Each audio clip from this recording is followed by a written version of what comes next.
Victoria Chen tucked a strand of hair behind her ear as she watched Sophie Whitmore practice her piano scales. The 7-year-old had been working on the same piece for weeks, her small fingers dancing across the keys with increasing confidence. The afternoon sunlight streamed through the tall windows of the Whitmore mansion, casting golden patterns across the polished hardwood floors. "That was beautiful, Sophie," Victoria said, clapping softly as the final note hung in the air. "Your father will be so proud when he hears how much you've improved." Sophie beamed, her dark curls bouncing as she turned on the piano bench. "Do you really think so? I want to surprise him tonight." "I know so," Victoria replied, walking over to adjust the sheet music. "Now, how about we finish your homework before dinner?" Victoria had been working for Thomas Whitmore for 18 months, and in that time she had watched Sophie blossom from a shy, withdrawn child into the confident girl sitting before her. Losing her mother 3 years ago had left deep scars, but slowly the little girl was learning to smile again. The Whitmore household was unlike any place Victoria had worked before. Thomas ran one of the most successful investment firms in the city, yet he made time for his daughter every single day. He was demanding but fair, distant yet kind. Victoria respected him immensely, though lately something had shifted in the way her heart raced when she heard his car in the driveway. She pushed the thought away. Thomas Whitmore was her employer, nothing more. "Finished," Anoya announced, closing her math workbook with satisfaction. "Can I watch cartoons now?" "Half an hour," Victoria agreed. "Then we need to get ready for dinner." As Sophie settled onto the couch, Victoria's phone buzzed. Her best friend Jessica had sent another reminder about tonight's blind date. Victoria had almost forgotten. Jessica had been pestering her for months to meet someone, insisting that Victoria spent too much time working and not enough time living. Tonight, she was supposed to meet Robert Chen, a marketing executive Jessica knew through work. They were meeting at an upscale Italian restaurant downtown at 8 o'clock. Victoria glanced at the time. Thomas usually arrived home around 6:30. She would have just enough time to help Sophie with dinner, make sure she was settled, and then get ready. She had brought a dress to change into, something she rarely wore but had been saving for a special occasion. The hours passed quickly. Thomas called to say he would be home by 6, giving Victoria time to prepare Sophie's favorite meal. By the time she heard his car pull into the garage, everything was ready. "Papa!" Sophie shrieked, launching herself at Thomas the moment he stepped through the door. He caught her effortlessly, his stern business face melting into genuine warmth. "Hello, princess," he said, kissing the top of her head. "How was your day?" "Amazing. Wait until you hear me play the piano. Victoria says I'm getting really good." Thomas looked up, his gray eyes finding Victoria across the room. "I'm sure she's right. Victoria has excellent judgment." Something in his tone made Victoria's cheeks warm. She busied herself with setting the table, trying to ignore the flutter in her chest. Dinner was pleasant. Sophie chattered about her day while Thomas listened attentively, occasionally asking questions or sharing stories from his own childhood. Victoria mostly stayed quiet, observing the easy affection between father and daughter. This was her favorite part of the job, these quiet family moments that reminded her why she loved what she did. After dinner, Victoria helped Sophie with her bath and bedtime routine. By 7:15, the little girl was tucked into bed, clutching her favorite stuffed rabbit. "Victoria," Victoria whispered as Victoria turned off the light, "you're not going anywhere, are you?" "I'll be back tomorrow morning, sweetie. I'm just going out for a little while tonight." "Promise?" "I promise." Satisfied, Sophie closed her eyes. Victoria watched her for a moment, feeling that familiar protective surge. Then she quietly left the room and headed to the guest bathroom to change. The dress had been an impulse purchase months ago. Deep emerald green, it hugged her curves in all the right places, falling just above her knees. She had never worn it, keeping it hidden in her bag for a moment that felt worthy of it. Tonight seemed like that moment. Victoria applied makeup carefully, taking time with her appearance in a way she rarely did. She usually wore her dark hair in a practical ponytail, but tonight she let it fall in loose waves past her shoulders. When she looked in the mirror, she barely recognized herself. She slipped on her heels, grabbed her clutch, and took a deep breath. It was just dinner, nothing to be nervous about. The sound of her heels clicking against the marble floor echoed through the quiet house as she made her way downstairs. She could see lights spilling from Thomas's study, where he often worked late into the evening. She should just leave, but something made her pause at his door. "Mr. Whitmore," she called softly, pushing the door open slightly. "I'm heading out now. Sophie's asleep." Thomas looked up from his desk, and the world seemed to stop. His expression shifted through several emotions in rapid succession: surprise, confusion, then something darker and more intense that Victoria couldn't quite name. The pen in his hand clattered onto the desk. His jaw tightened, and she watched his hand slowly curl into fists.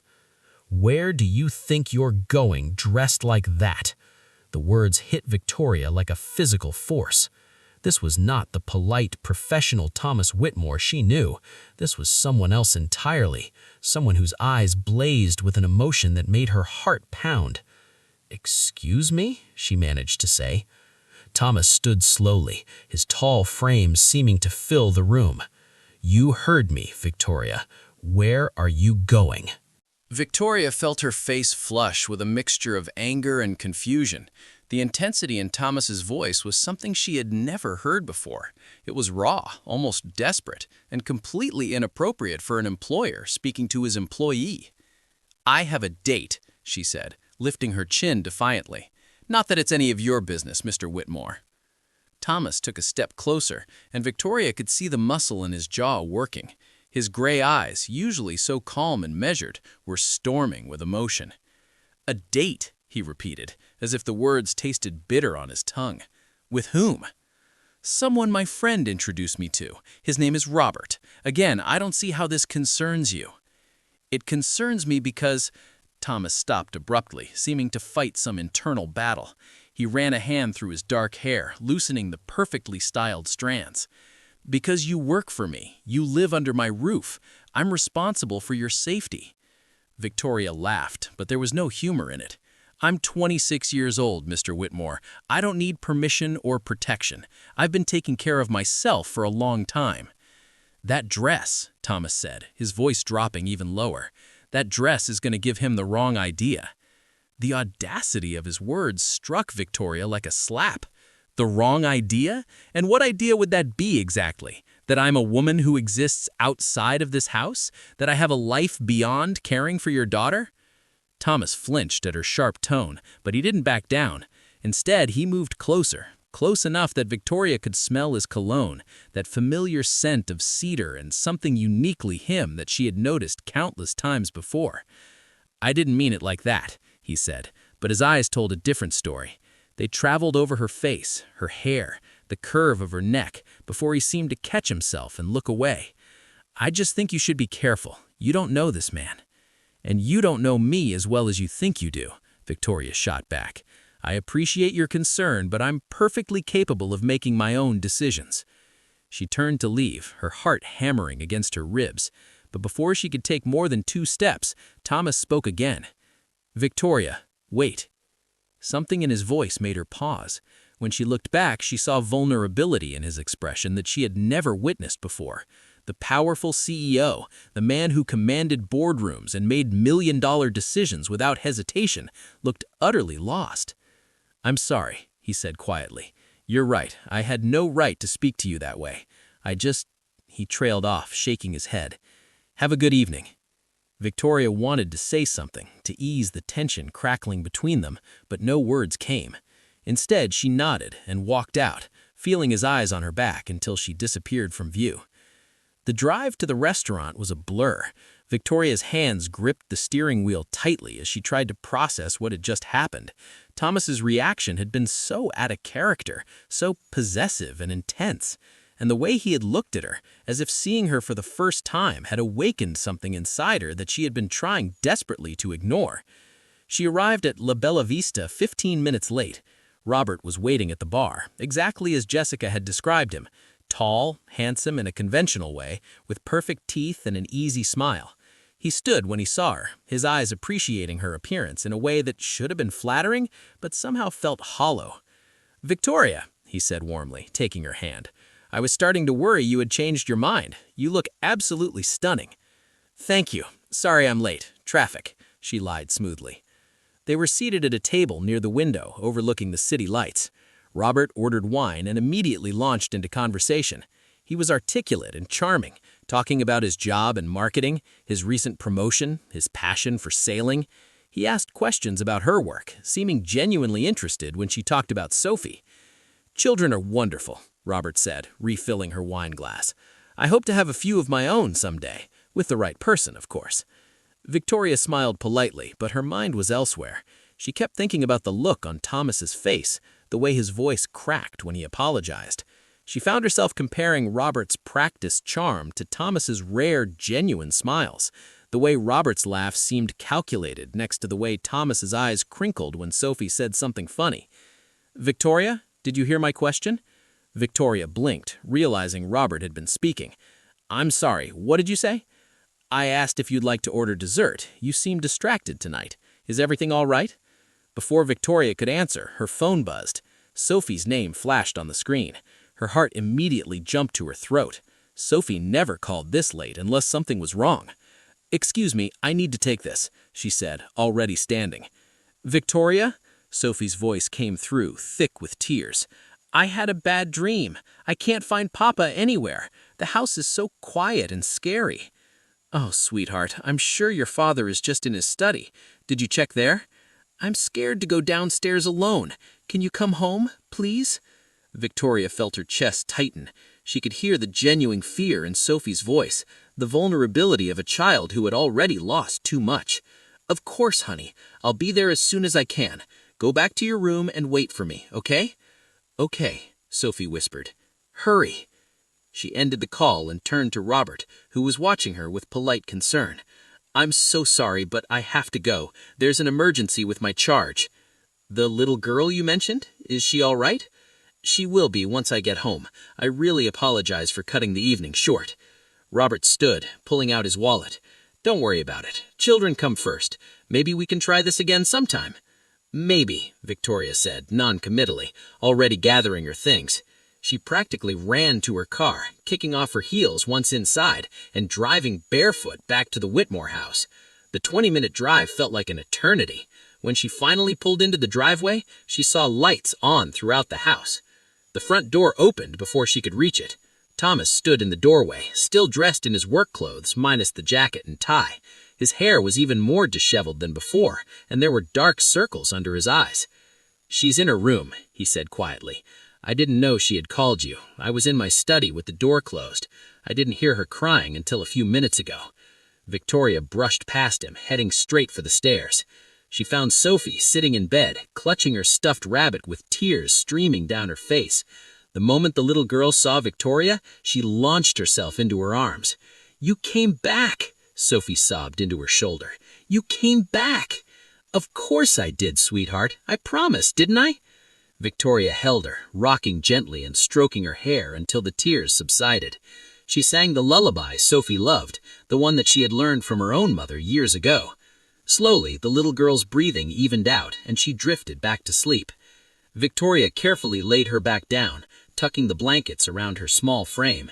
When she turned to leave, Thomas was standing in the doorway, watching. The expression on his face was unreadable, but his eyes held something that made Victoria's breath catch. "Thank you," he said softly, "for coming back. Your date—" "It wasn't important," Victoria interrupted, surprising herself with the truth in those words. "Sophie needed me." They stood in the hallway, neither moving. The silence between them was heavy with unspoken words, with the tension that had been building for months, perhaps longer. "Victoria," Thomas began, his voice rough, "about earlier, the way I reacted when I saw you. I was out of line." "You were," Victoria agreed, but her tone was gentler now. "I had no right to question where you were going or what you were wearing. You're absolutely correct that your personal life is none of my business." He paused, his hands clenching and unclenching at his sides. "But the truth is, the moment I saw you in that dress, looking so beautiful, the thought of you with someone else made me lose all sense of professionalism." Victoria's heart stopped. The hallway suddenly felt smaller, the air thicker. Thomas's words hung between them. vulnerable and raw, changing everything in an instant. "Mr. Whitmore," she began, but he shook his head. "Thomas, please, just Thomas." He took a step closer, his voice barely above a whisper. "I've tried to ignore what I feel. I've told myself 1,000 times that it's inappropriate, that you work for me, that I'm too old for you, that I have no right to feel this way. But tonight, watching you walk out that door to meet another man, I realized something. I can't pretend anymore." Victoria's hands trembled. She pressed them against her sides, trying to steady herself. "What are you saying?" "I'm saying that somewhere between watching you teach Sophie to bake cookies and hearing you sing her to sleep at night, I fell in love with you." Thomas's gray eyes searched her face desperately. "I'm saying that you've become essential to this house, to Sophie, to me. And I know it's selfish and complicated, but I had to tell you the truth." The confession should have shocked her, but instead it felt like finally hearing words she had been waiting for without realizing it. All those moments when their hands brushed, reaching for the same dish, the lingering glances across the dinner table, the way his voice softened when he said her name, it had all been leading here. "I don't know what to say," Victoria admitted, her voice shaking. "Thomas, you're my employer. Sophie depends on me. If this goes wrong—" "I know the risks. Believe me, I've thought about nothing else for months." He ran a hand through his hair, a gesture she now recognized as his tell when he was struggling with emotion. "I'm not asking you to decide anything tonight. I just needed you to know. I needed to be honest, even if it costs me everything." Victoria looked towards Sophie's room, then back at Thomas. Her mind raced with all the complications, the potential consequences. But her heart, her foolish heart, had already made its choice long ago. "It's not just you," she whispered. "I've been trying to ignore it too. The way I feel when you walk through that door every evening. How my whole day revolves around the moments when we're all together. I told myself it was just about Sophie, that I was being professional. But tonight, sitting across from Robert, all I could think about was you." Thomas's expression transformed. Hope flickered across his features, vulnerable and beautiful. "Victoria, but we have to be careful," she continued quickly. "Sophie can't get hurt. She's been through so much already. Whatever this is between us, we need to figure it out slowly. Make sure we're doing the right thing." "Agreed," Thomas said immediately. "Sophie comes first, always." They stood in the dim hallway, neither quite ready to close the distance between them, both overwhelmed by what had just been confessed. Finally, Victoria spoke. "I should go to bed. It's been a long night." "Of course." Thomas stepped back, giving her space. "Victoria, thank you for coming back, for being honest." She nodded, not trusting her voice, and walked toward her room on shaky legs. Behind her closed door, she pressed her back against the wood and tried to catch her breath. Everything had changed in one evening. There was no going back now. The next morning arrived too quickly. Victoria woke to sunlight streaming through her window and the sound of Sophie's laughter drifting up from downstairs. For a moment, she considered staying in bed, avoiding the inevitable awkwardness of facing Thomas in the bright light of day. But that was cowardly, and Victoria had never been a coward. She dressed in her usual work clothes, jeans and a simple sweater, pulling her hair back into its practical ponytail. When she entered the kitchen, Thomas found her making pancakes while Sophie sat at the counter, swinging her legs and chattering about a field trip coming up at school. Thomas looked up when Victoria entered, and their eyes met. A silent understanding passed between them. Nothing had changed, and everything had changed. "Good morning," Victoria said, keeping her voice steady. "Morning," Thomas replied, and she heard the warmth beneath the casual greeting. "Coffee's fresh." They moved around each other carefully that morning, maintaining appropriate distance while Sophie remained oblivious to the undercurrent between them.